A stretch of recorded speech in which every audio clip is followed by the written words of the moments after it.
Hi, Ralph. It's great to have you on board.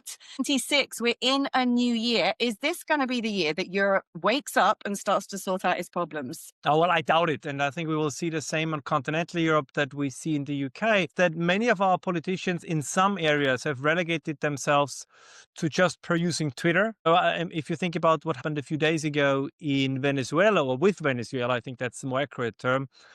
Everybody's monitoring the situation. Keir Starmer, Emmanuel Macron, Ursula von der Leyen, they all tweeted, "We are monitoring the situation," which is, I guess, just fine because that is pretty much all they can do. Abroad, they can just monitor. But of course, for you and I, the bigger problem is what they do to the domestic populations. And sometimes it feels that foreign policy impotence is to be replaced by domestic policy omnipotence, which is very often used, and we can talk about the details. I mean, you cover this regularly on your show, which seems to be very often used not on behalf or at the best interest of the people, but to the very opposite. It's a little bit like they know they can't affect the world, so they try to implement their globalist and universal schemes at home. I mean, take net zero, like a topic that we have talked so often about in the past. So they know they can save the climate globally because the Chinese, the Indians, the Russians, they don't care what the Brits or the continental Europeans say. So they act as if they could save the world if they just implement ever worse policies at home and then virtue signal and, thump their chest about how great they are in their environmental policies. Yeah, I mean, let's go back to Venezuela. And I want to pick your mind about the net zero stuff. Venezuela, I mean, I don't know what to make of this. Like, part of me is watching it going like, get in there, son, about Donald Trump, because he just takes affirmative action.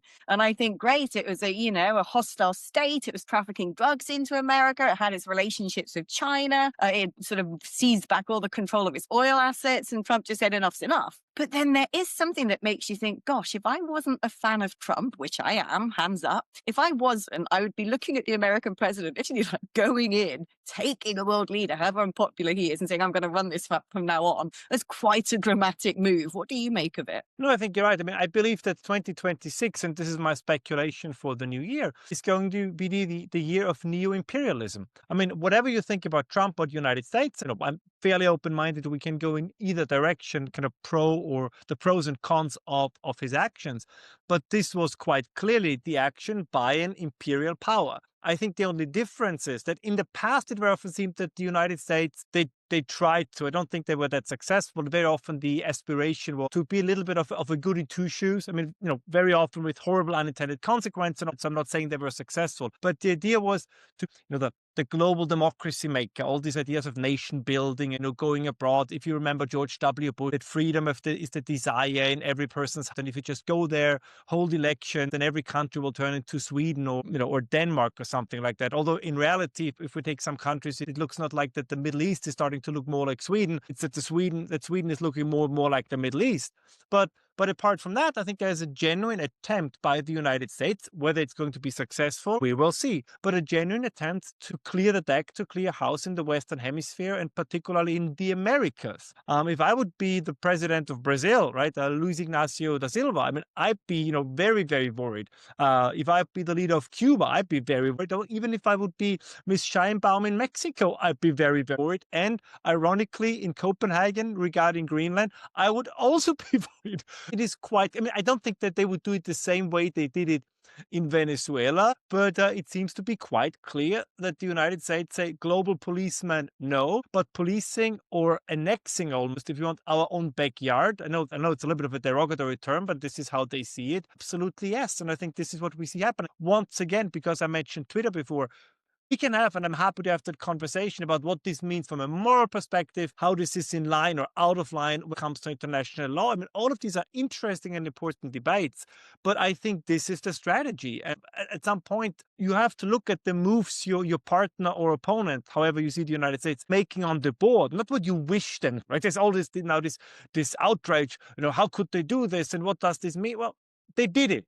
the die has been cast. And I think this is something that we have to come to grips with. Yeah, I mean, you've kind of kicked off 2026 with a whole load of geopolitical noise quite early on. You've got China circulating around Taiwan. It looks like it's really up to military maneuvers now. Could it be the year it makes its move? We've got Iran. Is the Shah going to come back? Is the regime going to collapse?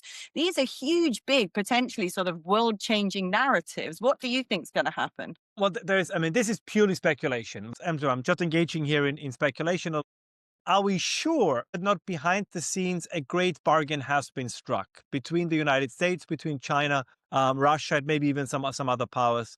Because if you look at the reaction by the Chinese and by the Russians, who are on paper fairly close allies of Venezuela, their reaction was, of course, concern, protest, all of that. But there are no signs that they would be willing to go all in for Venezuela. I mean, they have to say that they're not happy, otherwise it would be absurd. So, it's the usual games of diplomacy. But I'm wondering if there is not some kind of tentative agreement to say, all right, we accept the Western hemispheric dominance of the United States, but in exchange, the United States are more lenient, or are at least willing to acquiesce to a form of reunification, or however then it would be designed between China and Taiwan. And I think, and Trump made this very clear. By the way, he made this also quite clear in the national security strategy that was published in December, that parts of Ukraine will become part of Russia. I mean, it might take another year, it might take another 2 years, but I think this is going to be an unavoidable outcome.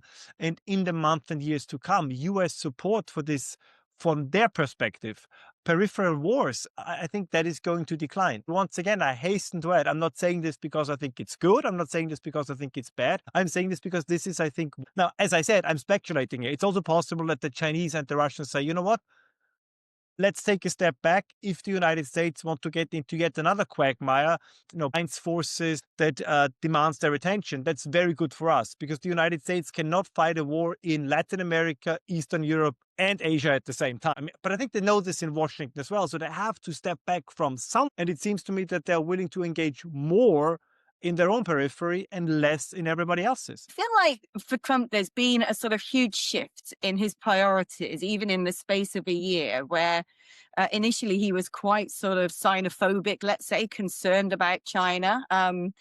And seems to be getting less so. And his main occupation at the moment seems to be with the Muslim world, and rightly so, I would say. It'd be interesting to see, I think, what does unravel in Iran, and whether America sort of gets in there and tries to push things over the edge. I dare say there's been American involvement to where we've got to so far with the protests.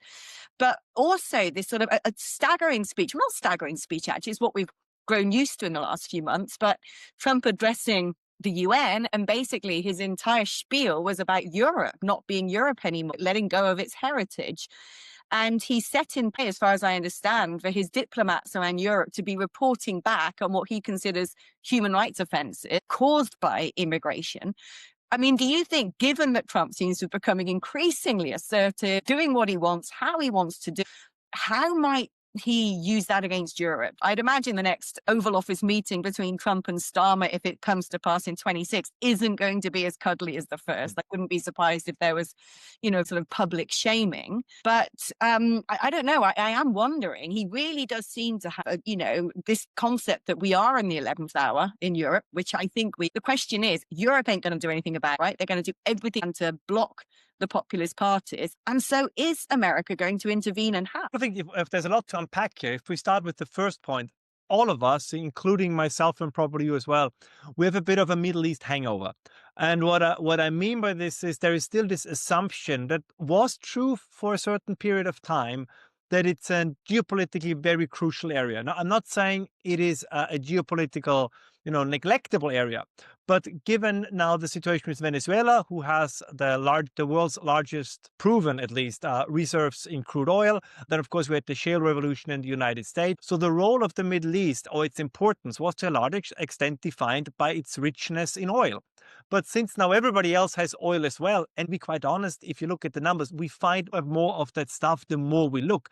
And I don't want to get all in the markets, but despite all these, let's call it geopolitical tensions, the oil price isn't really moving. And I think one reason is because there is so much. The period in time where one part of the world could really squeeze the rest of the world or blackmail the rest of the world like it was during the first embargo by OPEC. These days are over. So we still have the mindset of say, oh, the Middle East is very important for various reasons. But I think many of those quote unquote reasons are slowly but surely disappearing. And what this means, by the way, this is also true on the other side. When you look at Israel, I think the obsession with Israel that many have, both the Philo-Semites and the anti-Semites, or wherever you find yourself, it's also a little bit part of that Middle East hangover, because that region, again, was very important, and it was good to have an ally in the region, kind of an immovable aircraft carrier, if you want. But the less that area is the stronger the decline in importance of that area, right? By the way, just as a footnote, the more important it would also be or the more difficult it would also be for Israel, because then they as an ally are simply not as important as they were before. So I think this is a natural force or a wave, if you want, that is coming that will reduce the importance of that area. For you and I, it's going to be important, or this is going to be important for two reasons. One is, if this area is less important and might even get poorer because energy simply does not have the market value it had before, probably more people will try to migrate. Now, where are they going to go? They're more likely to the UK and to continental Europe than to any other place. And the second point is, as you mentioned in Trump's UN speech, seems that there is no willingness, like whenever you look at the numbers, really do something significantly about mass migration. And I think we also have to talk at some point about the reversal of policies in the past. It's a little bit, imagine a bathtub that is running over. Okay, for step one, you turn off the faucet. But if you're standing knee deep in water in your bathroom, that's not all, right? You have to get rid of the water. You have to prevent mold. You have to know all these things. And this, I believe, is going to be the mopping up operation, metaphorically speaking. It's going to be much, much more demanding than I think many politicians at the moment think. And as you mentioned before, the only ones who appear to be willing to go there and even talk about this are again, for lack of a better term, the right-wing populists. I mean, it's very ironic, because we would not have these parties if the established parties would simply accept that this is something that is constantly on people's minds, that they're constantly worried about. And they have said so, I would argue, since Enoch Powell in 1968. So I'm always surprised when you hear politicians say, oh, this came out of nowhere. The populists are...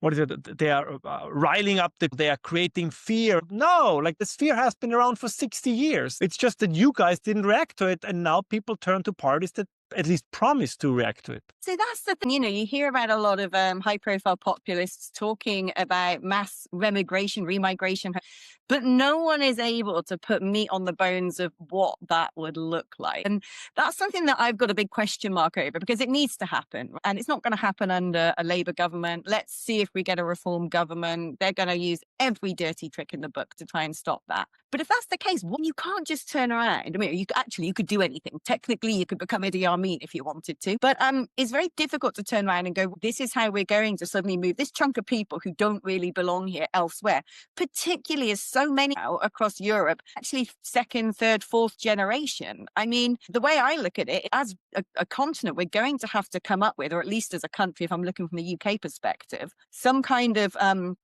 pressure, both the carrot and the stick approach, which I think comes down to cracking down on Islam. I think it means what other countries are doing, like Italy in part and Denmark, by saying, right, no burqas, right, we're going to arrest your radical preachers. I think we need to go even stronger than that and then say, look, if you're not happy about living in a de-Islamified country, oh, look, there's a load of Islamic republics you can move to. Well, I think you're right about this, and I quoted this a couple of times in your show. This is what Mark Stein said. At some point, the good people will not be able to save us because they're not willing to go to the length that might be necessary. Now, this is what I think both in you and I want to, because we don't want to become Idi Amin. You're absolutely right. But this is also, as you mentioned before, why we are in the 11th hour. Because let's assume nothing is going to happen. Let's no change is happening. Reform doesn't do anything. The continental right-wing parties don't do anything. Not everybody is going to take this change, this transformation laying down.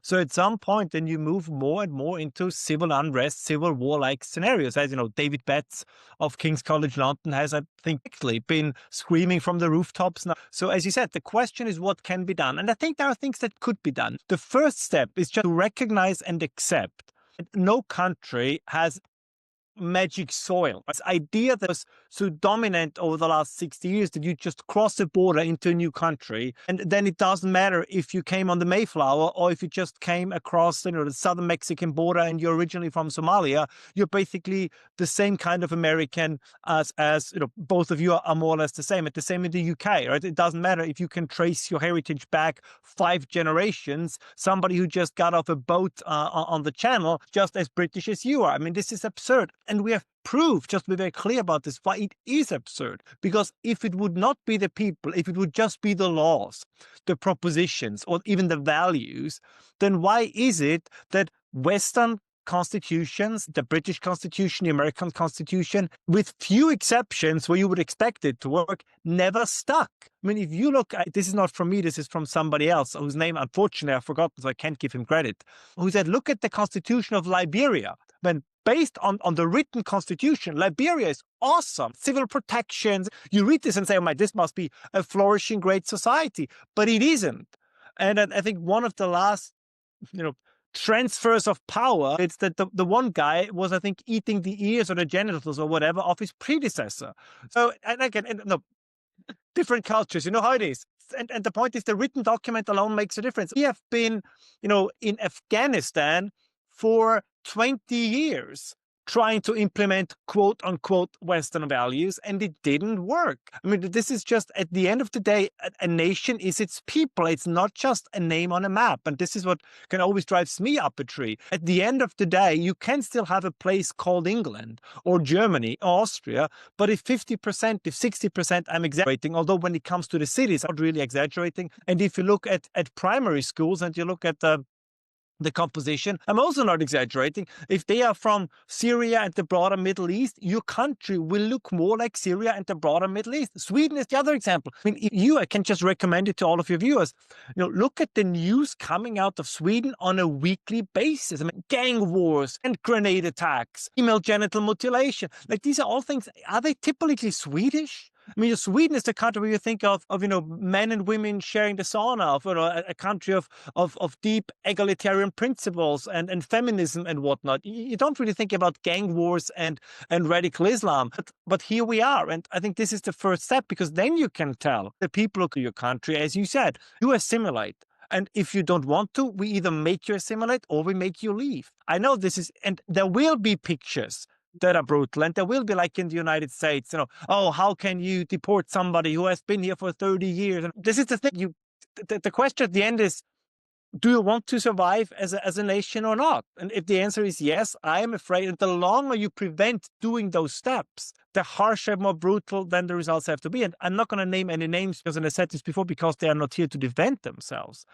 But if you listen to some of the loud and very articulate, but not just loud in decibel, but also very articulate and eloquent young male voices on the British right, they're not just talking about remigration, they're talking about deportation. They openly talk about that having your parents and grandparents be born in England. So they are much more radical than you and I. Again, I like many of them. So no, this is not an attack on them personally, but I think it shows you some parts of the country already are. So if you don't start to do anything about the question of migration, where will they go further down the road? So I think you're absolutely right. This is a very, very dangerous situation. And the policy of sticking your fingers in your ear and say, we can't hear you, that's not going to work. At least not any longer. I mean, who's going to make that change? Keir Starmer, Emmanuel Macron, Friedrich Merz? It's a joke. But what happens if the current alternatives, whether it's the aptly named alternative for Germany in Deutschland, or the alternative for Deutschland in Germany, or Reform, or Le Pen, what if they also can't do anything? Whom will the people then turn to? And this is the point that I tried. So the expectations gap that even those right-wing parties have to face is massive, and I don't envy them. And you see it even with Trump. I mean, as a politician, you can never expect gratitude. They really got a good hold on the whole migration issue. Now, nobody talks about migration anymore because it is more or less solved. And instead of saying, man, this was a great job, everybody acted the problem never existed in the first place. This is no good deed goes unpunished. And I think that goes twice in politics. I feel like when it comes to the issues America faces with immigration, it's so different to European immigration issues. I mean, there is a huge flood of illegals over the borders. There is this, suicidal empathetic nature to quote Gad Saad about saying all these people are wonderful, we must welcome them. But I feel like the big difference between America and Europe is for America, however big the numbers were, it wasn't civilizational. In Europe, it feels civilizational. And it seems to me that, a few things that Trump is doing. First of all, he's decided international law is pointless, which I tend to agree with. The thing is, with international law, the good guys follow it and the bad guys don't give a shit. Right? So what is the point of it? You're just sort of like straitjacketing yourself to be able to do anything that is decisive or necessary. So there's the erosion of international law. There's this almost crusading spirit now that especially Marco Rubio has. It's almost like Christendom needs to unite. I kind of feel like Trump wants to sever that connection between Iran and Russia, because he kind of thinks they're not natural bedfellows. He's using, the sort of monetary value of oil, he who has the black stuff, the power, to crumble the Russian economy, to put pressure on places like Iran, to probably, upset a lot of China and their ties and the sort of the way that they're fueling their economy. And so it's kind of creates this fertile ground for something now to happen, for America to intercept in Europe or push Europe to do things it's not done before. And I'm just trying to figure out the mechanism they're going to take, because this sort of documenting what they're considering civil rights abuses or human rights abuses because of open door immigration, are they then going to turn around and say, right, we're going to whack these massive tariffs up, we're not going to sell you LNG anymore, we're going, is it just going to be naming and shaming people in the Oval Office, or are they going to actually start using devices to directly threaten Europe and its economies in order to say, right, you've got to dance to our tune or you're going to be punished? Oh, yeah. No, I think this is most definitely going to happen. And I think the first test for this could be, as we said at the beginning of our conversation, could be Greenland. I mean, as I said, to be honest, to some extent, I expect a bid for Greenland to come in any day now. I don't think that they're going to invade. My suspicion is they just offer every inhabitant of Greenland $1 million or $100,000 and say, so what do you think? Kind of an autonomous Republic of Greenland that is more or less a puppet of the United States or an extension of the United States. And to be quite honest, if I would be a Greenlander, that might not be a bad deal. So, I think they might reject outright annexation, but some kind of financial incentive plus on paper, at least more sovereignty. I could imagine with a well-run PR campaign that this is something that 51% of the people of Greenland would be willing to sign off for. But the question for Europe is, we have been told that we cut ourselves off from Russia because you can't make deals with aggressors. All right, fair enough. So are we now also going to cut ourselves off the United States? Because whatever you saw in Venezuela, whatever you want to call it, it was an act of aggression. Right? We can say, okay, Maduro was a horrible dictator. And I'm open for all these arguments. This was, it was very Hollywood-like and very wild. I have to admit, sometimes the United States, if they want to do something really, really, really hard, they can, and even such tremendous feats like this. And if you look at how Trump's speaking, more or less they're going to manage Venezuela until somebody else could be put in place. We'll see if this is going to work out the way he announced it.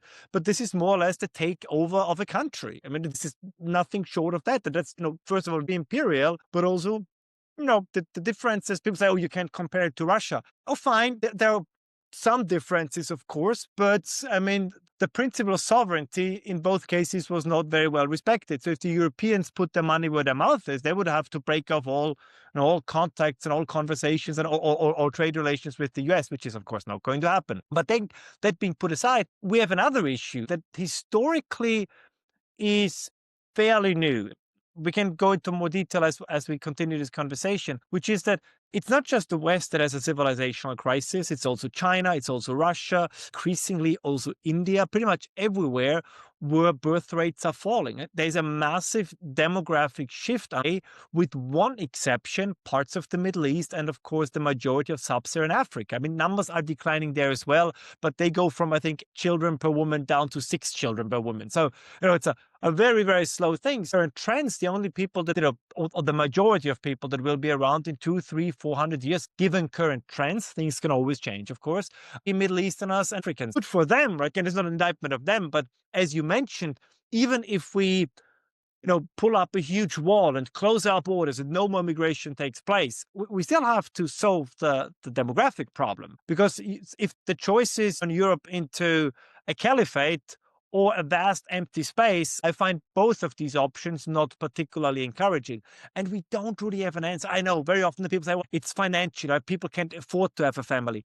That's true. That's to some extent true. But how can they afford it in Syria and the Democratic Republic of Congo, right? It's not that they're much better off than we are. And if you break the numbers down even more, you see that in the United States, in Europe, because this connects to the point that you made before, the only demographics that still have above replacement rate, above replacement rate number of children are genuinely not play acting, are genuinely religious communities of all denominations, whether it's Catholic, Protestant, Muslim, Jewish, it doesn't matter. So it seems that the main drive for people to procreate is more spiritual than it is economic. So if you try to solve this problem by by just working the economic angle, I'm not saying it's one should not neglect it, but it's not the only angle. But the other problem is, and I know this is what many people are suggesting these days, but I mean, I'm curious to hear what you have to say about this. I consider myself Christian to some extent, but can you really manufacture a Christian revival? I don't know if this is, it sounds great, but we're not just talking about play acting Christianity, but people sincerely believing it, right? Really, really internalizing the idea that having children, for example, is not a choice, it's an obligation, it's a duty. As I said, I think this is, I'm not saying it's impossible, but this is so much more difficult than many people would expect. And of course, we have an institutional problem, especially with the Catholic Church, number one, because it seems that they themselves are no longer believing in Catholicism. And also with your church. I mean, I think it was it in Nigeria that pretty much now severed their ties with Britain, because it's now that the Archbishop of Canterbury is now a woman, or is it a man, or is it a woman who thinks she's a man? If you wokeify the churches, how are they gonna lead the vanguard for a Christian revival? It's funny, I totally agree with what you're saying about the birth rate. I think there's something societally going on, which is that I put it down to this idea of instant gratification. If you give humans all these comforts and all these joys and they can have everything they want, then the idea of not having that, which often having a child is because that's a responsibility and you have to sacrifice, seems like a huge undertaking. It seems like a huge responsibility. And I think that we've also infantilized, like our generation. Like, what the hell is going on? There are so many people to be Peter Pan their whole life, be a life bachelor, or a woman will go in Dubai and have handbags. They're not looking at aprons on and making a roast dinner and things like that. The things that I actually would quite like to do. I'm quite a trad wife at heart. But that has been sort of flushed out increasingly from society. And I think that's at the heart of it. But in terms of a Christian revitalization, something's happening. Like the church that I used to go to when I lived in London, you can't even get through the door now. It's like queues like it's a nightclub for like the nightclub fabric in the 90s or something. You cannot get in. That church is so rapidly growing. It's a super modern church, but it's really traditional. And I know that the guy who founded the church, and I only know this, I won't say his name because I've heard this confident, he is very worried about Islam. And you're like, yes, the fastest growing church in the United Kingdom has identified the problem. They just don't know what to do about it. But I think that humanity is kind of correcting itself. If you remove God from the equation, what do you replace it with? And we've replaced it with all these sort of neo-ideologies, the trans stuff, BLM, climate change, with this supreme religiosity.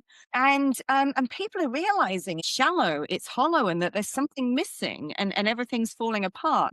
On that regard, kind of thing, when you look culturally at different eras, the Edwardians, the Victorians, an era goes so far in one direction and then tends to be an overcorrection. So Yes. I kind of have hope that the generations coming up are going to naturally restore Christianity without there having to be much input from the top. Because, like you said, the Church of England are just, I don't even know if they believe in God. But as for everything else, we still have this problem. We still have this anchor around us, which is the political elite who know what's going on, right? They have the intelligence briefings.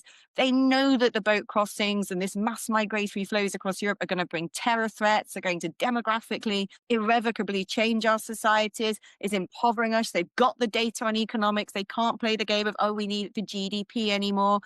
Every single statistic, metric, they know the truth, right? It's not us sitting there imagining stuff. And yet, this is what I don't get. They blindly are plowing ahead.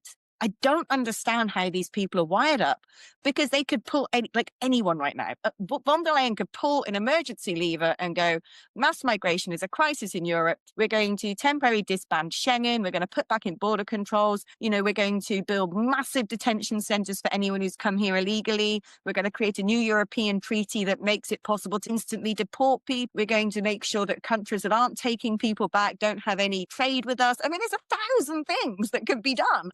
And yet they don't want to do it. And I don't get why. Well, I think you actually unintentionally, probably, but I think you actually answered the question that you're asking. You said a couple of seconds ago that once we lost God, what did we fill it with? That is really the key question. Because if you take people like Ursula von der Leyen and pretty much the entire Western European American, with the usual exceptions, elites, they filled it with this universalist idea that everybody is the same, and as you mentioned, and the only thing, which is also quasi-religious, that the only true obligation we still have is to atone for the sins of the past of our civilization, and so on and so on. Now imagine yourself even truly, again, not just playing it, sincerely believing it, and then it turns out that you're wrong. It's like, hypothetically, you are a devout, Muslim, Christian, Jew, whatever, and then you get the definite proof that God does not exist. How would you react? Would you just shrug and say, oh, this sincerely held belief was just wrong, I move on? Or would you try to do whatever you can maintain the illusion that in this hypothetical scenario, that God does in fact exist, right? It's like a Dan Brown novel, if you want. You can desperately try invention that would add evidence to the fact that, again, in this example, that God does not exist, that you try to suppress it. And this is, I think, what we see happen. There was a study done, like a meta-study of peer-reviewed studies about migration. And as it turned out, that most of these studies were written by people who are by default pro-migration, which is then, we as you said, this is why for decades we got all these numbers claiming it's awesome for GDP, it's awesome for, social cohesion, it's all the things we were told it is, that then turned out to be the exact opposite, because the people who wrote it had and many of them, in all fairness, were open about it, they had an agenda. And then, of course, I would say you have also, to quote Lenin, the useful idiots, like somebody whom I generally like, so I'm just taking this very specific thing, like Piers Morgan, who then says in a conversation with Tucker Carlson that, well, sure, tragic if the English disappear, but at least we got better curry. I'm paraphrasing, but this is what got many people, like, for good reason, like, Stephen Edgington and Connor Tomlinson and others, quite mad, because it was a stupid thing to say. But this is what I believe, right? They say, yeah, sure. First of all, first they say there is no problem. Then they say, okay, fine, there is a problem, but overall the benefits are still outweighing. And at some point they will say, okay, we were wrong but this is the argument we have reached now. But what can we do about it? There's nothing we can do about it. I don't know. It is not how it works. You will have, and you alluded to at some point, and I'm glad that you mentioned before, the church attendance is going up, that there is the slow beginning of a revival. But at some point, some people, I'm not saying that I'm one of them, I'm not saying that you are one of them, but at some point people will call for lack of a better term, for a domestic crusade. Like, again, I'm not wishing for it. The voice is, oh, Ralph, you want this to happen. I don't want it to happen. I'm just referring again to David Betts, but I think he's right. An entirely violent, free change of the situation. I think we are past the point of no return. And again, once again, I'm not saying this because I'm happy about it, but I think it's good for people to prepare for it. There will be violence in one way or another, because, as you know, you enter a vicious circle. So we had the cars into Christmas markets, the Ariana Grande bombing in Manchester, the two bombings. I know we can go through the whole list. And usually, which is, I think, again, historically unprecedented, the affected societies took it with more grace than one would have expected. Contrary to what we are told, there was no huge uptick in Islam, measurable Islamophobia. I mean, of course, people are a little bit queasy about Islam given what's happening in its name, but there was no mass riots or something, not at all. But I think that these days are over. I think we're maybe one or two terrorist attacks, one or two more incidents like in Southport, from things getting really, really ugly. Because, sorry, my last point, but it dovetails like what you said, because it's increasingly no longer the guys like Nick Griffin or whoever was with the English or the British National Party or the English National Party, who, they were right on some issues, but they were quite kooky on other issues. But I think it's increasingly, the 45-year-old mom who says, my child is no longer safe at school. My daughter cannot visit a Taylor Swift dance club or dance class or whatever without having to be afraid to be stabbed. And a friend of mine whose father is, according to him, entirely unpolitical, and watches the BBC, reads the Guardian, so not the kind of fire-breathing right-winger as you and I are. Even he, I think migration just too much. It's not working. So this people say you cannot normalize the right. The right is normalized. I mean, look at the polls in the UK about reform. I mean, if you look at their numbers, would have been completely unimaginable 5 years ago. Further ahead than politics is. And it's funny, I've already seen a little uptick in vigilantism. You've got a group of people, army veterans now in the UK, who I know behind the scenes coordinating, go and stop those boats in the channel. They're going to do it themselves. And the French have already said, if anyone comes over here and tries to intercept or, stop a boat, you'll be arrested. Well, the French aren't doing their job. They're just part of the industrial complex that is illegal immigration. But the vigilantism is going to start beginning. I'm already seeing the flickering flames of it, and it's going to be very hard to contain that. I mean, definitely Starmer's reaction after the Southport killings was all about managing what, like you said, is going to be the inevitable, a huge uprising, because I keep seeing, it might just be my algorithms, but I'm seeing things like the word crusades a lot. People are really sort of, oh my gosh, this is going to have to be sort of Christendom, the rest of the world, or Christendom versus Islam. It's not about skin color. It's entirely about culture. The politicians aren't doing anything. And I think people feel desperate. And especially if, Dominic Cummings is there saying the deep state essentially are going to go through Farage's bank accounts. They're going to tap his phone. They're going to do everything they can to try and stop him. We already know the Lib Dems and Labour are going to be forming electoral pacts to try and keep reform out. They're just sort of, my gosh, that is literally the last card people have to play. I think it's going to go kaboom. But I think it's already happening. I think there was, you know this better than I do, but I think there were some places in the UK where mayoral elections were postponed. Then there is this attempt to abolish, I think, 400 trial by jury and replace it. This is happening. I was quite surprised. You mentioned Donald Trump's speech at the UN, but also other comments from the US. There is suppression of free speech, of political organizations, political consciousness, whatever you will call it, in Europe. It's happening. And this idea that this is just some right-wing, figment of our imagination. And first of all, it's insulting, but it shows you that at the moment, at least, if the state has to take sides, at the moment, at least, it appears they are more willing to take the side of everybody except, quote unquote, their own people. And you mentioned this. We have plenty of reports. Can we still trust? And it's also in continental, not just in the UK. Can we trust the police? Without, building a big arc of our conversation. Take the grooming gangs. Take I think it's South Yorkshire, what it is.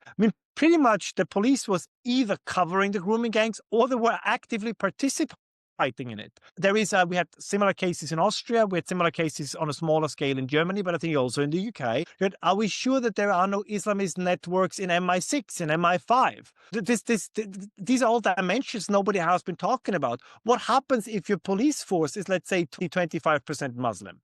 And then you have a clash between, let's say, Islam and non-Islam. Who is the state going to side with? This is basically, for whatever reason, significant parts of Europe and the West decided to take Yugoslavia of the 1990s as their role model and will be surprised if it's going to end like their role model with fractionalization and civil war-like circumstances. And just to be clear, I think that a Croat, a Serb, and a Slovene have more in common than a German, a Syrian, and an Afghan. Yeah. So the likelihood of this being the same again in the UK, the likelihood of this being even more violent and more gruesome is significantly higher, because say whatever you want about the Balkans, they have this weird attitude that they're extremely brutal in conflict, that they fought and fight wars all the time, but then they go back to relations as if nothing has ever happened. I'm slightly exaggerating, but I had plenty of students from Serbia, from Croatia, sitting in the same classroom in the early 2000s.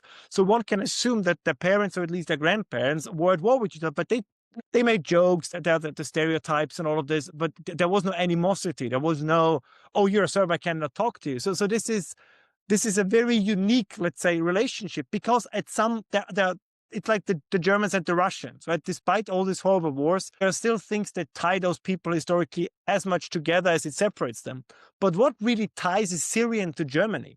mean, you see this also. I know I'm going on for long here, but this is so often underestimated. This is also the reason why they have no respect for the laws, because it's not their laws. Right. Why do they care? Right? You and I, we like the concept of, or the idea that to some extent the laws of the land are the embodiment of our history, our tradition, our values, that we obey them because it is part of our identity. It gives us pride. It is a source of yeah, I think pride is a good word, right? Of culture, of civilization, confidence. But if you don't, for me, it's like going to a country where there is Sharia law. I will, I will act accordingly because I don't want to get arrested or punished, but I have no particular loyalty to that kind of law. And if I can break that kind of law, I'm going to break it. So I might not be allowed to drink alcohol, but if I, wouldn't get caught, I probably would still do it because Right. I say, what do I care? This is not a law, but this is not my law. And this is, again, an element that we entirely forget. Obedience to the law is not just because, or successful, efficient obedience to the law is not just out of fear of punishment. It is more out of fear of shame, out of guilt. It is I could not look myself into the mirror if I would break this law because it would make me less of an Englishman or less of an Austrian or less of a German. But a significant number of migrants don't have this attitude towards our laws. They have it towards their laws. And if their laws say you can abuse the infidel whore, but that's not a crime in the laws that you respect, then I do it. And this is precisely what we saw happening. I mean, we know now, sorry, but there's a point. We know that what started or it became public in the UK, but we know now that the grooming gang phenomenon is in Europe.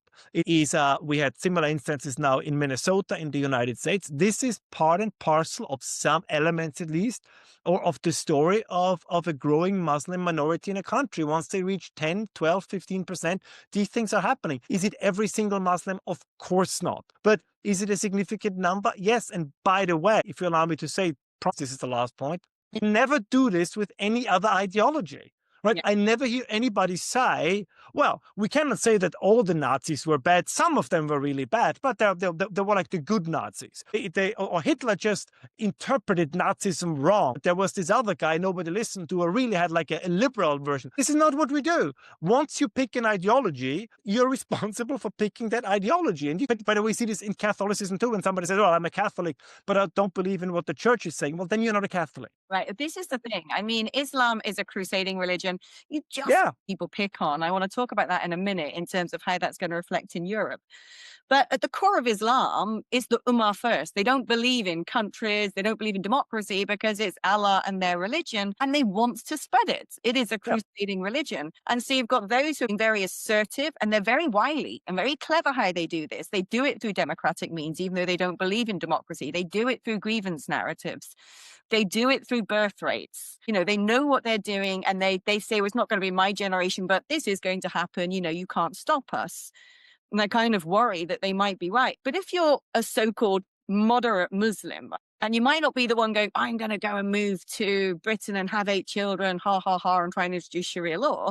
If you're a moderate British Muslim and you see the UK becoming more and more Islamic, you're not going to be upset much. You know what I mean? You're going to be like, hey, that's my team winning. Even if I'm not the one doing the gnarly stuff, that's still my people, and my religion is becoming stronger and more prevalent. And so what I want to understand demographically, this is what no one has really been able to put a date on yet. When you look at the change in Lebanon and how quickly, and countries like Turkey as well, how quickly a once Christian country or somewhere where Christianity was established is superseded by Islam, which was once a very forceful but small minority. What percentage of a Muslim population in Europe are we going to have until this stuff becomes, set in stone, expedited? Because it doesn't need to be all of a sudden, oh, wow, it's 60% Muslim. Well, I guess we're Muslim now.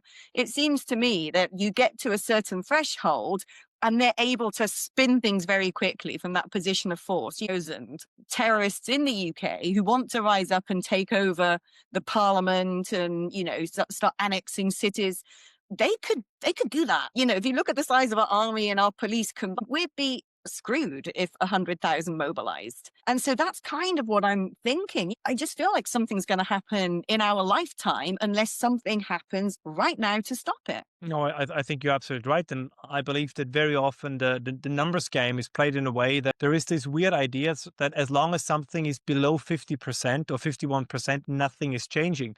But I think you just made an excellent point, which is 20%, 30%. Then you have the opportunists. We see this particularly in Vienna. I mean, the Social Democratic Party in Vienna has, to put it mildly, very strong ties to the religious authorities in Turkey. There have always been rumors and some evidence that they're, let's say, at least on friendly terms with members of the Muslim Brotherhood.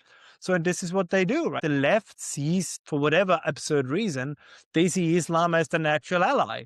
I mean, one could argue that, again, at least parts of the left always viewed the destruction of Western civilization as one of their core goals. So the Islamists, they might as well serve as their partner in that endeavor. But as you said, how many leftists and how many Islamists do you need to have then an effective majority, even though it might not be a majority in numbers? But if 60% do nothing and 40% are willing to do everything, then it really doesn't matter. And this is what you see particularly in the cities. I mean, in the cities, the demographic balance is already skewed into one direction. As I always say, look at primary schools. Do it in Austria. Do it in Germany. These people, these young people, in many ways, they're completely innocent. They're children.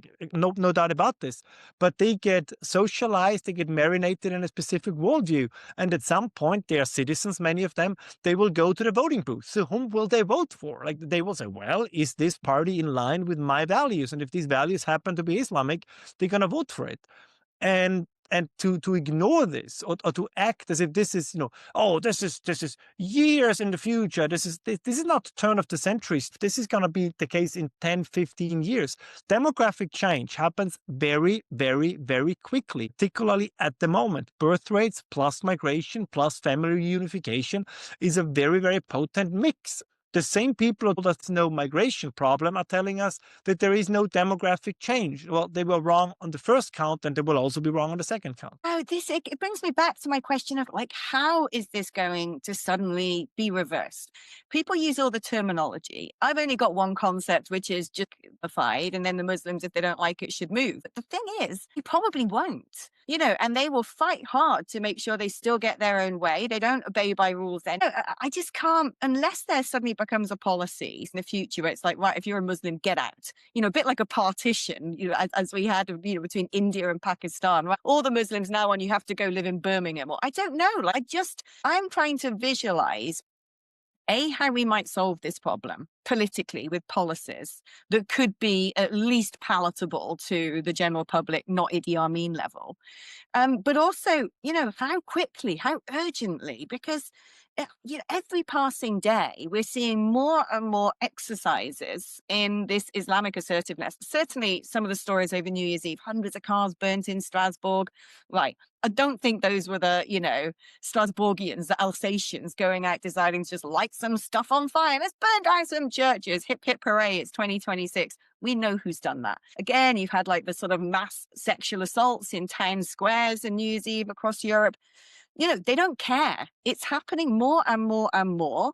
It's going to get to the point that people will, just react to it because they've got no choice. I just feel like the stuffing has been so pulled out of things like our armed forces. It is interesting, though, looking at the approach of some European nations using Russia as the idea that we need to rearm, we need to get people into some sort of national service. We might have to bring back conscription.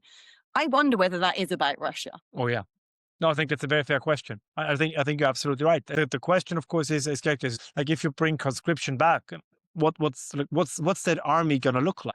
In whose hands are you going to put those guns? I mean, the historians will look back and whenever, in 100 years, 200 years, and I think we will figure out that a homogeneous society, it truly is a blessing. It's something that's very difficult to accomplish. I mean, it took Europe 2 world wars, massive ethnic cleansing in Eastern Europe and other places.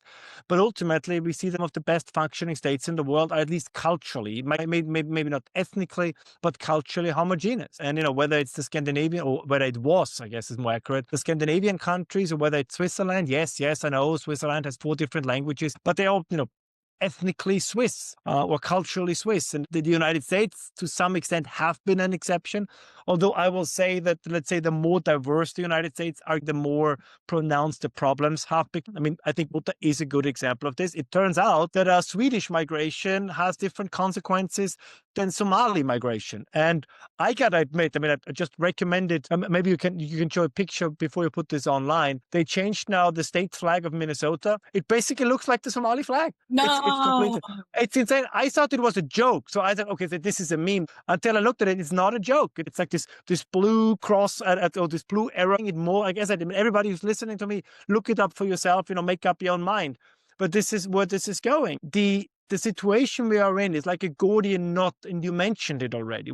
If European states in Western Europe, because Eastern Europe doesn't have the problem, if in Western Europe we say we're going to stop, the Islamification of the country, that means that they would have to push back. But I think they're afraid that if they push back, then the other side is also going to be pushing back. So I think they try to postpone an inevitable conflict in the hopes that somehow that it will, this will just dissolve and go away. But it's just going to get worse. And this is, I think, the massively underestimated situation we find ourselves. Again, this is not a surprise, because you saw 10 years ago, 11 years ago, you could not publish some harmless cartoons about the Prophet Muhammad in Denmark. That was 10 years ago. That was in 2015, or was it in 2005? I'm no longer sure. Maybe it was actually 20 years ago, but it was either 1 or 2 decades ago. Nobody would dare to do that now. In fact, we have moved more towards living under Sharia light or Sharia like conditions than 10 years ago. We simply no longer do it, right? We no longer publish cartoons about Islam. We just stopped doing it. So this is where you begin to live under Islamic law, even though on paper you don't have Islamic law. And if, as you said, the government says this has to stop, we're going to push back, then you will get pushback from the other side. Who's going to have the stomach for that? But it's going to happen one way or another anyway. Yeah, maybe in Ireland first. The other side to me seems to be preparing. I don't know if you've seen the phenomenon of like the beefcake Muslim. There's certainly in the Netherlands, there's some that's been established in the UK. I'm imagining it's across Europe, that you have these sort of like Muslim summer camps. It's like, yeah, men, get together, study the Quran, learn to box, do some archery. I'm like, is this like a jihadi training camp, like literally taking place in Europe? Yes. I mean, look, once again, this is not you and me engaging in conspiracies. Every time there's somebody with a hidden camera in one of the major mosques in continental Europe or the UK, you can hear many of the imams there are preaching, and it is pretty obvious what they are preaching. From be friends with infidels, and one day the Islamic crescent will be over Buckingham Palace. I mean, this is the ironic thing.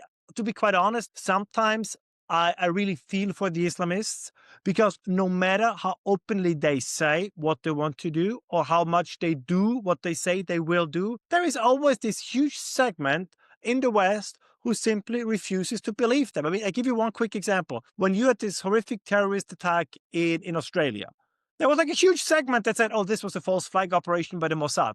And the same with 9/11. So 9/11, Ariana Grande. These are just all the major terrorist attacks. The car plowing to the boulevard in Nice.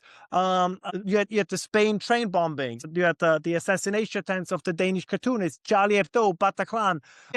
It's too many over the last 20 years. But yet there are always people who say, no. This was all Western security services and the Mossad. And fine, maybe one. Sure, okay, fine. Maybe 1 or 2 of them was the Mossad. I don't know. But at some point, you have to say, if it happens that regularly, no, not even because I already hear the emails coming in. No, not even the Israeli Secret Service is so good that they can do it to that extent. But there's this unwillingness. Religion. Oh, it's not about religion. Oh, what is it then? Of course it's about religion. The man was shouting Allahu Akbar and carrying an ISIS flag, for crying out loud. It's this sort of strange, willful ignorance. And I don't understand it. I don't understand where this mindset has got, that we spent most of the last century fighting things like extreme communism. Now we just elect it. And the EU, as far as I'm concerned, is extreme communism. I thought it was hilarious when Donald Trump said about Thierry Breton, the information commissioner, right, you can't come here. And von der Leyen's like, terrible, we are the bastions of European principle. I'm like, what? Yeah. You ain't even elected. Like, would you get back in your lane? But it's just this, I don't understand how quickly and radically things have changed to a point of no recognition. I did see, though, that Poland has banned communism. Did you see that? Yeah. No, no. I mean, the Communist Party is also banned in Germany. I mean, I have to admit, I'm generally against banning parties and ideas because if you cannot defeat them otherwise, then, and it's also lazy in a sense, right? If you think that an idea is bad, you can also not just rely on the fact that bad ideas will disappear on their own, but then you have to engage. I mean, I have always been saying that democracy is the most exhausting and the dirtiest and most difficult political system because it demands engagement. And those who want it the most tend to get it. And this is a very, very, let's say, non-comfortable in many ways political system. But to just ban it because the idea doesn't disappear. I think it's like fascist parties are banned all over Europe. But I think even if they wouldn't be banned, I don't think that they would get a significant share at the voting booth. The same in Poland. I think if communism wouldn't be banned, I don't think there would be a huge communist movement. Like if you ban a weak movement, it makes no difference because it's a weak movement. If you try to ban a really strong movement, it's not going to go away. Again, they tried this in the Middle East, unless, I will make this one caveat, unless you're really brutal in persecuting it. Like Egypt has done for a while with the Muslim Brotherhood. And so if you say we don't just ban it, we persecute it, okay, maybe. But this goes back to what you said about the Idi Amin comparison. How far are we willing to go? But at the end of the day, the best way, I mean, this sounds very brutal, but the best way to stop your country from becoming an Islamic country is less or no Islamic immigration. We see this in, as you said, I mean, Poland, and even with communism, I have to admit that if a country for a certain period of times, and you saw this, of course, particularly in Germany, to a wrong ideology, the country and its people are still there, right? You can recover from that. It's still like the Poles are still the Poles, the Germans are still the Germans. No, the Hungarians are still the Hungarians. So even if for 10, 20, 30 years, they adhere to a destructive ideology, the people are still there, the nation still exists, so they can course correct at some point, however painful. But if you, and yes, I'm going to use this term, if you replace the population with somebody else, you can't do this anymore. As I said, if parts of Berlin look like parts of Damascus, there is no going back to being German because it never was, so to speak. I mean, we see this all, you mentioned this before, Lebanon, Turkey, we can go to all these places. The Middle East, or the Levant, if you want, has a very long Christian history. But that's it, right? It's Christian history, but it's no longer Christian presence. And that's a bit the frustrating things. We are not just losing our future, right? We are also losing our past. I mean, this is for me always the frustrating thing about the Christmas markets. I don't know, it's if you can no longer celebrate publicly Christmas, this is not just a sad view into the future. It's also a losing of your past and what's left then. I mean, but as you said, for a truly present tense culture probably can say, who cares? Oh. But at some point, I think this is not many people see the world this way, and I think one of the reasons why you see the churches you mentioned, the increase in church attendance is because there is an attempt.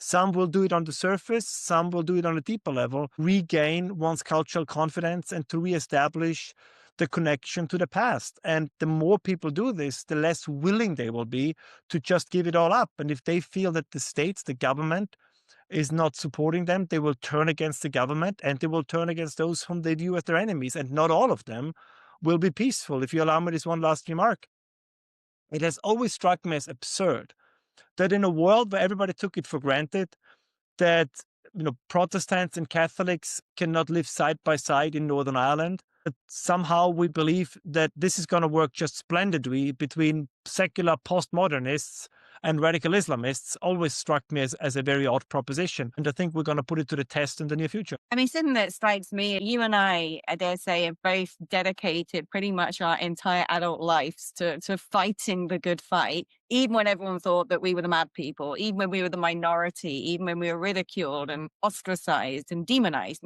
We still are, except we now know that the vast majority of people are on our side. And it strikes me, say if Nigel Farage does become Prime Minister in 2029 or before, in 5 years after he's done a term, the man's 70, it's actually going to fall on basically us. Yes. To step up and do, we've talked the talk, we've believed in something for so long, we've tried to make everybody else understand, we've been screaming into a vacuum while no one's listened, and now they're listening. They're like, okay then, so what are you going to do? And it's a huge amount of pressure. I mean, do you feel that? Do you kind of have this sense now that this thing that we saw coming, we had this sort of Cassandra complex where we knew what was going on. We knew what was inevitable. We knew what was happening, but no one listened. And now it's at the moment of shit, we've got to do something. We've got to get on with it. Now it suddenly becomes a huge responsibility because you realize you're part of it. You've got to step up. You've got to play your role. Yeah, no, I think you're absolutely right. But I'm somewhat, we haven't won yet, but it feels like we're on the winning side. And I think an uphill battle that you can actually win is first of all worth fighting. I feel that energy is shifting in our direction. And I think the obligation that people like you and I have is to ensure that this, and as much as we can, right, that this energy is channeled in the right direction.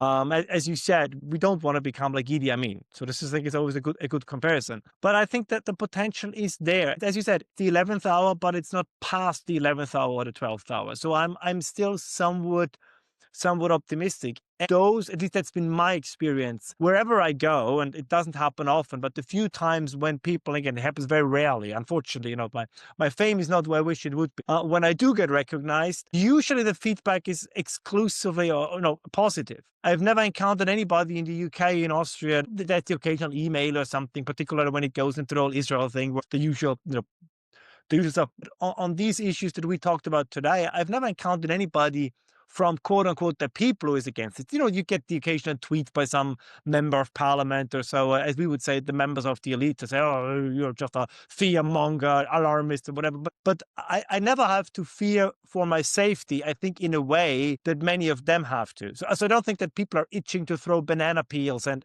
rotten tomatoes at me as they do with somebody like Miss von der Leyen. And I see this as I'm not encouraging anybody to do this, but I think this is a very clear sign that the winds are shifting. Yeah, I know I'm going to have to get back into politics. I know I'm going to have to do it. Oh, yeah. I know it's my destiny. And I'm like, it is. Like, oh my gosh, this is going to be one heck of a fight because it is the fight for the country. Okay, before I let you go, I want you to give me some wildcard predictions for 2026. Like if you were to come up with some things that you think are going to happen that you can foretell, what might they be? So as I said at the beginning of our conversation, speculate, and I can be wrong about that, the three major powers have struck some kind of a bargain. This is already what we see unfolding now with Venezuela. I think I cannot say that the war in Ukraine is going to stop. That also depends a bit on the Europeans, but I think that the United States will retreat quite significantly. I don't think that they really care who's in charge of the Donbass and Crimea. I don't think that China is going to invade Taiwan, but I believe that slowly but surely there will be a process of reunification, of reintegration. Again, that can take another decade, but I think the beginning will be in 2026. I think there is a general agreement among the great powers that most of the problems are actually domestically, much more than foreign policy-wise, meaning demographics, as we said, shrinking populations, aging populations. Wildcard here is whether or not some country says, in order to distract from these domestic problems, a war might be the right thing to do. So that's never out of the possible. I think that Brazil will leave BRICS, so it will only be RICS then, I guess, before the end of the year. Given the behavior of the Trump administration, I don't think that they will look very kindly on Brazil remaining the B in the BRICS. I think Greenland, something is going to happen. Again, doesn't need to happen in full conclusion by the end of 2026. I think that the war within the Republican Party will get stronger. I mean, always, and I said this on your show previously, we tend to forget that Trump is fighting both the existing world order, for better or worse, the Democratic Party, but also the Republican Party. The Republican Party, a significant number of the Republican Party, is not on Trump's side. I think if there would be an anonymous impeachment, I think Donald Trump would be impeached. Not because I prefer it, but I think there are plenty of people in the Republican Party who want to go back to the Mitt Romney, George W. Bush party. I think that reform in the UK is going to get stronger. I think that the attempts to suppress reform are going to get stronger. The same is going to happen in continental Europe. And I do think that at least in France and or Germany, the elections before the year is out. But these would be my general predictions. Yeah, no, I think they're good predictions. I just have a feeling 2026 will see a riot in Europe somewhere. Money would probably be on Ireland. I don't know what it is. Yeah, I took this as such a given that I didn't even put it into my predictions. Yes, I think we are in the foothills of a revolution, and civil unrest, I completely agree with you, is going to happen in certain places in 2026. And yes, Ireland, I think surprisingly, but I think that's very high up on the list of possible starting points. There you go. So much fun to look forward to, Well. Oh, yes. Oh, it's been so good joining you today and just sort of, I don't know, just having a nice meandering conversation about life, geopolitics, immigration. But yeah, one thing is for certain, the problems haven't been solved and they're only going to get worse. So, Indeed. hold on to your hats.